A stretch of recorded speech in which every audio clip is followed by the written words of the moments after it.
Hello everyone, কেমন আছো তোমরা সবাই? আশা করি ভীষণ ভালো আছো। তা আজকে যাচ্ছি হলো একটু মেলাতে, আরামঘাটায় যুগল কিশোরী মেলাতে। তো কন্টিনিউ ভিডিওটা দেখতে থাকো, আশা করি তোমাদের ভালো লাগবে। আমরা এখন রাস্তায় চলে এসেছি।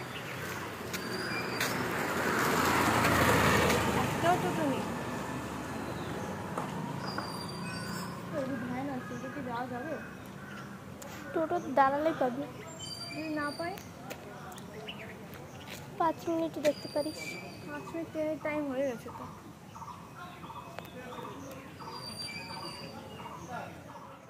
আমি আর বোন অনেকটা রাস্তা হেঁটে আসার পর কিন্তু একটা টোটো পেয়েছিলাম। তো টোটোয় করে যাচ্ছি, আর হেঁটে যাওয়া আমার পক্ষে সম্ভব হয় না, কারণ প্রচণ্ড গরম, তার মধ্যে আবার ট্রেন ধরার তাড়াহুড়োটা ছিল আর কি। তো যাই হোক, আমি চলে গেছিলাম স্টেশনে, আর স্টেশন থেকে দেখো আমি টিকিট কেটে নিয়ে এখন চলে যাব আমি 2 নাম্বার প্ল্যাটফর্মে। তো আজকে যে এতটা ভিড় হবে আমি একদম আশা করিনি, বিশ্বাস করো। আমার একটুও খেয়াল ছিল না যে আজকে হলো ঈদ, তাই আজকে ট্রেনে যে এত ভিড় ছিল ভাবতে পারবে না। আমি নিজেই কল্পনা করতে পারিনি, আমি তোমাদের কিভাবে বোঝাবো।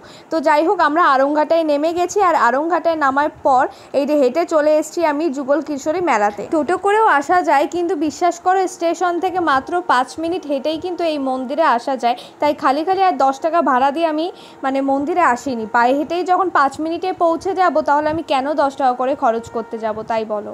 এখানে কিন্তু অনেক বড় করে মেলা হয়, অনেকেই জানে না যে আরামঘাটায় কিন্তু এত বড় মেলা হয়। বিশ্বাস করো, আমরাও আগে জানতাম না, আগের বছর জেনেছিলাম। তো এই বছর হলো আমাদের দ্বিতীয়বার আসা। এই মেলা যদি আরো কয়েকদিন থাকে তাহলে আবার যাব। আমি বলতে পারবো না এই মেলাটা কতদিন থাকবে, কারণ আমি শুনিনি। এই মেলাতে তোমরা কিভাবে আসবে চলো তোমাদের একটু ছোট্ট ডিটেলসে বলে দিচ্ছি। আরামঘাটা স্টেশনে নামবে এবং 1 নম্বর প্ল্যাটফর্মের এই দিকে আসার পরই তোমরা সোজা রাস্তা মেন রাস্তা ধরেই কিন্তু হেঁটে চলে আসবে।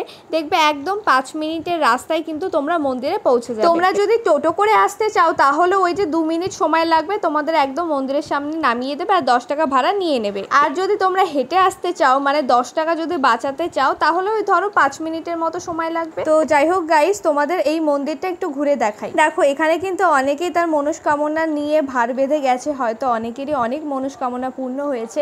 আর এবার হলো তোমাদের মন্দিরটা একটু ঘুরে দেখাই। এখানে কিন্তু একদম শান্ত পরিবেশ, আর এত সুন্দর হাওয়া দিচ্ছিল, আর পরিবেশটা যে এত ভালো ছিল ভাবতে পারবে না। তো তোমাদের তো ভুলেই গেছি বলতে, এইটা হলো কিসের মন্দির। তো বেসিক্যালি এটা কিন্তু রাধাকৃষ্ণেরই মন্দির, কিন্তু নাম হলো যুগল কিশোরী মন্দির।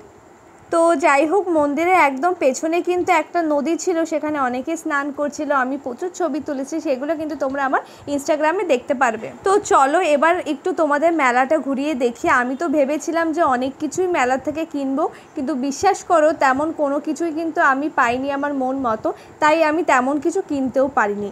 এখানে অল্প জায়গায় যে এত সুন্দর মেলা বসেছে তোমরা ভাবতেও পারবে না। তোমরা যদি যাও তাহলে বুঝতে পারবে। নাগরদোলনা থেকে শুরু করে ডিস্কো থেকে শুরু করে কিছু বাদ ছিল না, সব কিছুই কিন্তু এখানে উঠেছিল। তো যাই হোক গাইস, আমরা আধ ঘন্টার মতো মেলাতে একটু ঘুরেছিলাম, কারণ তেমন কিছু দেখার নেই। একবার পুরো মেলা ঘুরলে না আর মেলাতে আমার থাকতে ইচ্ছা করে না। তো আসার পথে এরকম একটা কানের দোকান পেয়েছিলাম, এখান থেকে কানের আর ক্লিপ কিনে কিন্তু চলে এসেছি। তো আর রাস্তার পাশে ছিল একটা মকটেল বার, তো সেখান থেকে কিন্তু আমি কিছু মকটেল কিনে নিয়েছিলাম।